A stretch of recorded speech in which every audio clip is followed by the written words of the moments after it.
Ini X, ini Y misalnya. Diketahui IX-nya berapalah biar gampang. Katakan 1000 misalnya. Milimeter pangkat 4. Ya, ini kecil ini sebenarnya. Kalau penampang standar ordenya bisa jutaan kalau milimeter pangkat 4. Tapi kita ambil angka ini saja biar hitungannya mudah. IY-nya misalnya berapa ya IY ya? 600 misalnya. Milimeter pangkat 4. Lalu IXY-nya katakan IXY-nya mau berapa ini? Minus 250 gitulah ya. Minus 250 mm pangkat 4 ya. Nah, pertanyaannya biar sekalian menggunakan ini. Ini angkanya saya ambil dari awang-awang saja, mudah-mudahan tidak aneh hasilnya nanti. Ini IX, IY, IXY adalah inersia dari penampang ini yang diberikan, penampang yang sembarang ini terhadap sumbu X dan sumbu Y ya, serta produk inersianya juga terhadap sumbu X dan sumbu Y. Nah, misalnya kalau terhadap sumbu sembarang X aksen, Y aksen yang katakan saja ini 20 derajat, 30 derajat ya. Kalau sumbu X dan sumbu Y-nya diputar 30 derajat berlawanan putaran jarum jam, IX aksennya jadi berapa? Ya. Pertanyaannya begitu. Nah, kalau ini formulanya masih ada di sini, kita tinggal masukkan saja IX, IY, IXY ini ke dalam formula yang ada di sini dengan theta yang ini, karena arahnya berlawanan putaran jarum jam jadi positif 30 derajat, masukkan ke situ semua, kita akan dapatkan IX aksennya misalnya ya. Ya, kita cobakan juga dulu. Jadi IX aksennya adalah 1000 ditambah 600 per 2 ditambah dengan 1000 dikurangi 600 per 2 dikalikan kosinus sudutnya 30 derajat tetanya, tapi ini 2 theta, jadi ini 60 derajat di sini. Dikurangi IXY, IXY-nya minus, jadi tandanya jadi tambah ya, 250 sin 60 derajat. Jadi segini mestinya IX aksennya. Ya.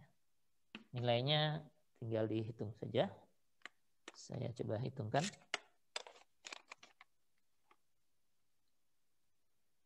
(1.600) bagi 2 itu 800. Yang ini mah gampang ya. 800. Oh ini cosnya 60 ya, jadi lebih mudah. Ini 400 per 2, 200. Cos 60 itu setengah ya. Jadi tinggal 100. Lalu ini 250 sin 60 itu setengah akar 3 ya. Angka desimalnya 250 sin 60. Ditambah dengan 216,5. Jadi angkanya berapa tuh? 911,16,5 mm pangkat 4 ya. Ini inersia terhadap sumbu X aksen yang miring ini. Dengan cara yang sama IY aksen bisa kita hitung. Angka ini sama, tetap 800. Terus yang ini juga sama dengan di atas, tapi tandanya minus. Jadi ini kalau tadi ini 100 hitungannya, berarti ini kurang 100. Lalu IXY-nya yang sebelah sini sama, tandanya tambah. IXY negatif, jadi ini kurang. Angkanya juga sama dengan ini, 216,5. Jadi hasilnya adalah 100 dikurangi 216,5. 483,5 mm pangkat 4. Jadi inersia terhadap sumbu X aksennya jadi lebih besar dari 1000. Sedangkan inersia terhadap sumbu Y aksennya jadi kurang dari 600, jadi 483,5. IX aksen Y aksennya juga dengan cara yang sama bisa kita hitung di sini. Saya hitung di sebelah sini aja. Halo Pak. Ya. Ada yang mau disampaikan? Enggak Pak, tadi itunya pakai saya jadi buka kecil Pak. kedengeran. Oke. Silakan. Iya, Pak. Iya, Pak. Maaf, Pak. Lalu X aksen Y aksennya ini 1000 dikurangi 600 itu 400 per 2, 200 sin 2 theta. Jadi ini 200 sin 60 derajat. Ditambah IXY-nya minus 250. Minus 250 kosinus 60. Cos 60 itu setengah, jadi min 125. Ya. Jadi IX aksen Y aksennya 200. Tadi emang Den kan, Di? Kali sin. Di mute aja tolong. Kalau di bagas lu ada kan?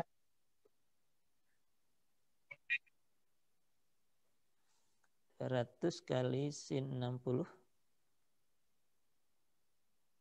kurangi 125. Jadi ini minus 181,3 pangkat 4 ya. Jadi kalau hanya sekedar diputar sebesar 30 derajat sumbunya, maka inersia yang tadinya IX, IY dan IXY-nya demikian terhadap sumbu yang baru jadi IX aksennya jadi 1116,5, IY aksennya 483,5 dan IY aksennya minus 181,3. Nah, pertanyaannya apakah ini menghasilkan maksimum? Ya nggak tahu ya, dari 1000 ini naik ke 1116 sih lebih besar ya. Nah, kita belum tahu maksimum atau tidak ya. Tapi kita sudah turunkan bahwa theta yang akan menghasilkan maksimum adalah segini. Jadi tinggal kita hitung aja. Kalau 2IXY, aduh nulisnya di mana ya? Nah ini sudah nggak perlu ya, formula ini kan sudah dijalankan.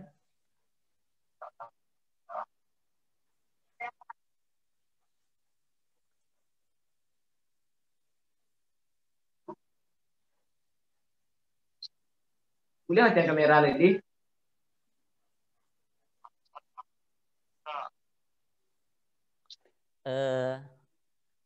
Theta ini kita sebut theta P aja biar berbeda dengan theta yang tadi ya. Terus angkat tanah. Kemal masih monitor kalau yang masih Pak. Di mute aja kalau ada suara yang. Oh, oke, saya mute aja. Pakai link ngepur kan? Ya, makasih.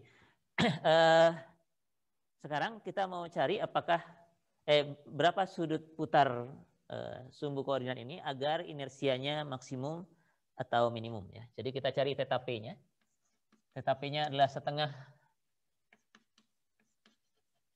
impas tangan dari 2IXY. 2IXY itu minus 250 jadi min 500 dibagi dengan IY kurang IX 600 kurang 1000 jadi min 400 ya. Jadi ini setengah tangan min 1 dari 5/4 ya, 1,25 ya. Nah ini kalau kita hitung tangan min 1 dari 1,25 ya. 5/4. Yang ininya saja itu 51 atau 100,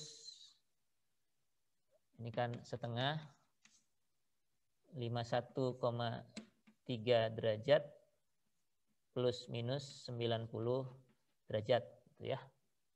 Kalau ambil plusnya saja atau ambil minusnya saja tidak ada masalah. Jadi theta P1-nya kita ambil yang positif aja misalnya. Ini bagi 2 ya. 25, ini digit ketiganya, keempatnya saya pakai 67 derajat ya. Karena ini 3 sekian ke belakangnya. Sedangkan theta P2-nya, ini belum 90 ya. Ini tambah 180 karena tangannya 2 tadi. Setengahnya ada di luar. Ini tambah 180 derajat. Jadi yang satunya lagi ini ditambah 90. Jadi 115,67 derajat. Jadi ada 2 sudut putar yang menghasilkan inersia maksimum atau minimum salah satu ini. Nah, yang mana yang menghasilkan maksimum atau minimum, kita tinggal masukkan saja ke sini. Ya. Misalnya ke IX aksen yang di bawah sini, kita masukkan tetanya sebesar 25,67 derajat ya. Jadi ini yang 60 ini kita ganti jadi 51,3 derajat. Ini 60-nya juga kita ganti jadi 51,3 derajat. Coba cek apakah hasilnya maksimum atau minimum. Kelihatannya sih maksimum karena dekat dengan ini ya. Jadi kalau 1000 Jadi ini 800 ditambah ini tuh 200 ya. Kali cos 51,3. Kemudian ditambah 250 sin 51,3. Hasilnya adalah 1120 ya. Jadi kalau theta sama dengan 2567 ini kita dapatkan IX1-nya, IX aksennya adalah 1120,2 mm pangkat 4. Kalau tetanya segini ya. Nah, apakah ini maksimum atau minimum? Minimum sudah pasti enggak ya, karena ada yang lebih kecil yang lain-lain. Jadi ini tuh pasti I maksimum. Ya. I maksimum. Nah, dengan cara yang sama, ini kalau Anda masukkan theta segini untuk IX-nya, nanti akan menemukan yang lebih kecil ya. Coba kita hitung aja ya. Yang satunya tadi berapa?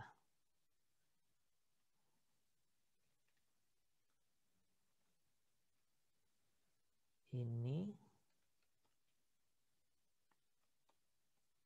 115 ini tadi ya.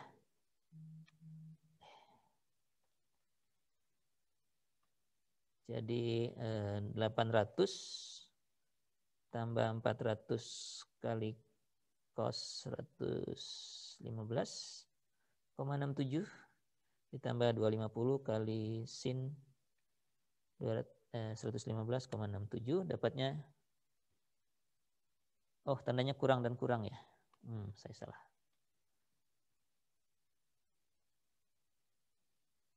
Tandanya tambah, udah benar ya?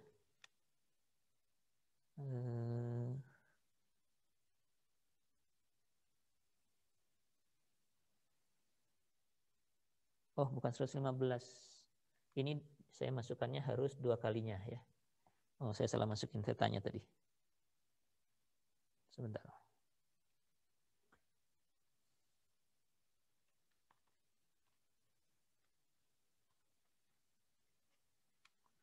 Oh ya, masukinnya harus 231,3 ya. Jadi ini 800 tambah 200 kali cos 231,3 tambah 250 kali sin 231,3. Dapatnya 479,8 ya. Jadi kalau pakai ini IX aksennya 479,8 mm pangkat 4. Ini adalah inersia minimum karena ini memang lebih kecil daripada yang lain-lain juga ya. Jadi maksimum dan minimumnya diperoleh kalau diputarnya tidak 30 derajat tapi hanya 20, berapa itu tadi? 25,67 ya. Jadi kalau kita 25,67 derajat, yang sumbu ini menghasilkan sumbu maksimum 25,67, sedangkan 115 itu tambah 90 derajat, yang ini, yang Y aksennya, ini adalah sumbu minimum. Kadang-kadang di beberapa buku sumbu maksimum itu disebut sumbu 1 ya, I-nya I1, sumbu minimum itu sumbu 2, I2 ya. Oke. Nah, istilahnya sekarang kalau sudut yang menghasilkan inersia maksimum atau minimum ini, jadi theta P ini disebut sebagai sumbu utama ya. Sumbu utama kalau di buku prinsipal aksis ya. Prinsipal aksis. Ya. Jadi itu sumbu utama. Sedangkan inersia yang maksimum dan minimum ini, yang ini Imax dan min ini namanya momen inersia utama. Ya. Principal moment of inertia. Ya. Jadi ini sumbunya ya. Jadi sumbu yang diputar sejauh theta P yang menghasilkan inersia maksimum atau minimum itu sumbunya disebut sumbu utama atau prinsipal aksis. sumbu yang ini nih, yang sumbu utama sekarang. Sumbu X diputar 25,67 derajat jadi sumbu utama, diputar 115,67 juga jadi sumbu utama. Jadi ini pasangannya. Jadi Y-nya, ini dua-duanya kita sebut sumbu utama. X-aksen dan Y-aksen yang diputar sejauh ini. Lalu inersianya terhadap sumbu ini disebut momen inersia utama. Ya. Jadi biasanya kalau di problem, tentukan inersia utama dari penampang ini. Artinya Anda cari berapa inersia yang terbesar atau terkecil dengan memutar sumbu koordinatnya. Ya. Tidak mengubah penampangnya, hanya diputar saja, tidak digeser-geser juga. Ya. Kalau digeser-geser sih nilai inersia akan bertambah terus ya. Kan tadi dari sumbu sejajar kita bisa tahu bahwa inersia terhadap sumbu yang melewati sentroid itu paling kecil, lalu makin jauh dari sentroid makin besar inersianya. Jadi nggak ada habis-habisnya kalau begitu. Sementara kalau diputar, ada maksimumnya, ada minimumnya.